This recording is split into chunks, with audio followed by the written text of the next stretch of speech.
Ini warung Mamah Dian. Saya mendengar informasi dari orang lain yang saksi. Dia saksi mata, ya. Saksi mata kejadiannya malam itu. Dia sedang nunggu di sini. Nah, ini toilet.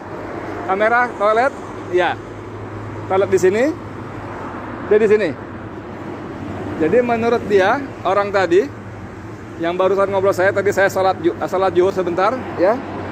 Sekarang jam 14 kurang 13.55. Tadi salat di musola situ. Lalu saya ngobrol, ada yang menjelaskan dia saksi mata. Nah, saksi mata, jadi ada mobil satu dipepet di Palang, maksud dia di Palang. Dan di situ polisi banyak banget. Bahkan kata dia sejak sore jam 6 itu sudah banyak polisi. Saya tanya berapa mobil? Mobilnya 10 mobil lebih, dan 3 diantaranya mobil resmi patroli. Dan itu memang dari sore katanya udah banyak polisi. Nah, ini kejadiannya kalau kata dia, begitu dia tunjuk jarak, saya perkirakan dari posisi dia duduk dengan kejadian sekitar 8 meter. Jadi kalau polisi mengatakan ada baku tembak menembak, sekali lagi si saksi mata tadi yang tidak ingin ditampilkan nama apalagi wajahnya mengatakan cuma 2 kali, tidak ada tembak-tembakan.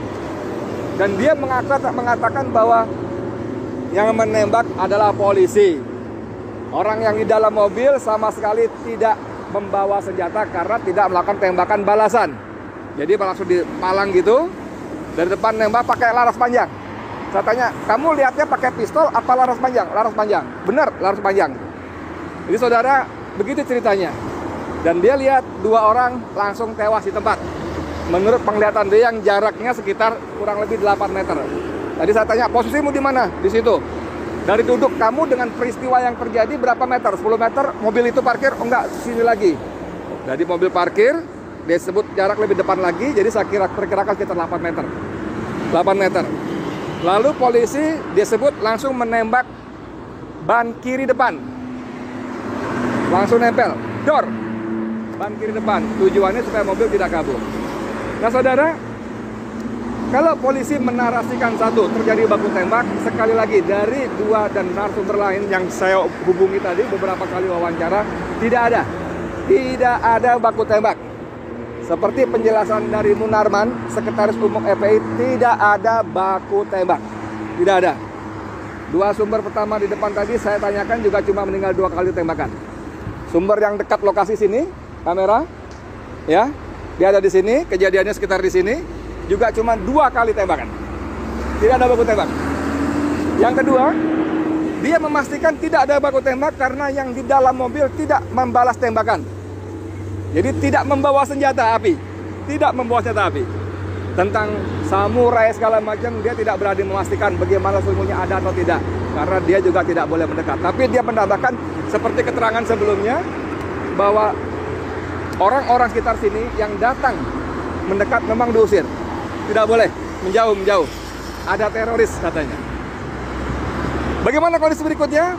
2 orang ditembak. Lalu kira-kira ada datang ambulan. Saya tanya berapa jarak ketika terjadi tembak-menembak dengan ambulan, berapa menit? Setengah jam?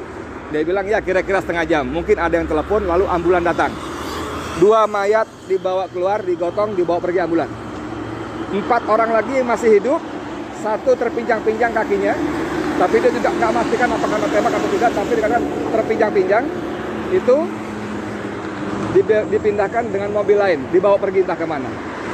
Saudara sekalian, saya Edi Mulyadi dari lokasi kilometer 50 tol Jakarta Cikampek ingin memastikan bagaimana situasi sebenarnya.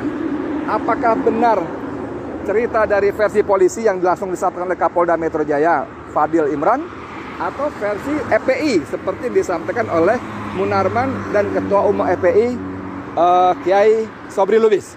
Walaupun lebih banyak Munarman yang menyampaikan. Jadi dari beberapa kejadian, beberapa keterangan saya sementara ini menyimpulkan bahwa informasi dari polisi tidak akurat. Saya tidak berani bilang bohong, tapi tidak akurat. Karena saya bicara dengan beberapa saksi mengatakan memang tidak ada baku tembak, tidak ada tembak menembak. Dan lagi memang walaupun kejadiannya sudah dini hari, ini jalur ini ramai. Selalu ada saja mobil yang lewat. Dan seperti banyak kita temukan dalam grup-grup WA di media sosial, tidak ada garis polisi. Tidak ada garis polisi seperti yang diceritakan oleh narasumber saya tadi. Tidak ada garis polisi. Yang ada polisi yang mengusir orang-orang datang. Tidak ada garis polisi, tidak ada apa istilahnya olah TKP dan sebagainya, tidak ada.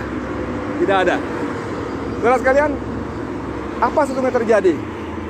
Sekarang kita baca bagaimana Komnas HAM dan berbagai lembaga-lembaga yang concern dengan hukum dan HAM, hak asasi manusia, sudah mulai bersuara. Ini diduga kuat ada abuse of power, ada penyimpangan kekuasaan, ya. Jadi ada abuse power dan sudah banyak suara-suara yang menuntut dibentuknya tim pencari fakta, tim mencari fakta yang independen, yang bebas dari intervensi kekuasaan. Kita bagaimana tunggu berikutnya, mudah-mudahan Allah semakin buka lagi.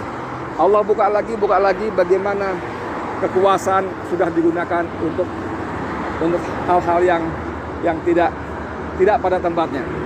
Karena kalau dikuntit, harusnya yang menguntit itu tidak ketahuan, harusnya. Tapi ini kalau kemudian mereka menguntit, malah yang ada terjadi pembantaian, pembunuhan. Jadi tidak menguntit lagi. Lagi kalau orang Balang mengatakan, para ahli hukum, atas dasar apa Habib dikuntit? Kejahatan apa? Ini kan cuma dituduh melakukan pelanggaran protokol dan sudah membayar denda, ya kan? Jadi tidak ada pasal-pasal, tidak ada alasan logik yang membenarkan penguntitan terhadap Habib. Tidak boleh, tidak ada. Dan diperlakukan seperti itu. Kalau dikatakan bahwa karena diduga akan mengerahkan massa pada pemeriksaan tanggal Senin, tanggal 7. Ya, orang Habib sedang keluar Jakarta. Ini posisi kilometer 50 dari Jakarta menuju Cikampek. Ya, dari Jakarta menuju, itu artinya keluar Jakarta. Dan seperti penjelasan dari FPI, bahkan boleh ketahui itu pengajian keluarga inti di Kerawang. Ya, kita tunggu, semoga Allah bukakan lagi pintu-pintu kebohongan yang dibangun dari satu kebohongan yang lain. Sekian dari saya, Edi Mulyadi, untuk Forum News Network. Assalamualaikum warahmatullahi wabarakatuh.